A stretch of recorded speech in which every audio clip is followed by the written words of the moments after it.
لومڑی گدھا اور شیر عقل کا امتحان۔ ایک بار کا ذکر ہے، شیر کو سخت بھوک لگی۔ اس نے لومڑی سے کہا، میرے لیے کچھ کھانے کا انتظام کرو ورنہ میں تمہیں کھا جاؤں گا۔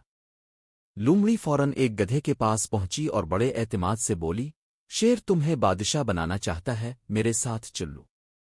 گدھا خوش ہو گیا اور اس کے ساتھ چل پڑا۔ جیسے ہی شیر نے گدھے کو دیکھا، اس پر جھپٹا اور اس کے کان کاٹ دیے۔ گدھا کسی طرح جان بچا کر بھاگ نکلا۔ اس نے لومڑی سے غصے میں کہا، تم نے مجھے دھوکا دیا، شیر نے تو مجھے مارنے کی کوشش کی۔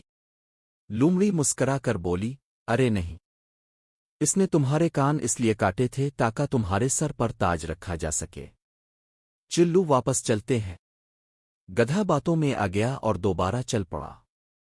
اس بار شیر نے اس کی دام کاٹ دی۔ گدھا پھر بچ گیا اور چیخ کر بولا، اب کی بار اس نے میری دام کاٹ دی، تم جھوٹ بول رہی ہو۔ لومڑی نے بڑی سنجیدگی سے کہا، یہ بھی بادشاہی کی نشانی ہے، اس نے دام اس لیے کاٹی تاکہ تم تخت پر آرام سے بیٹھ سکو۔ گدھا ایک بار پھر مان گیا۔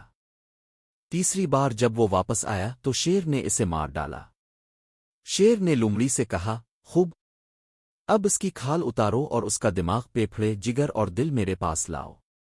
لومڑی نے گدھے کی کھال اتاری، دماغ خود کھا لیا اور باقی سب چیزیں شیر کے سامنے رکھ دیں۔ شیر نے غصے سے پوچھا، دماغ کہاں ہے؟ لومڑی نے بڑے سکون سے جواب دیا، میرے بادشاہ، اس کے پاس دماغ تھا ہی نہیں۔ اگر دماغ ہوتا تو کیا وہ کان اور دام کٹنے کے بعد دوبارہ واپس آتا؟ شیر مسکرا دیا اور بولا، بالکل درست کہا۔ سبق: گدھے کی طرح نہ بنو۔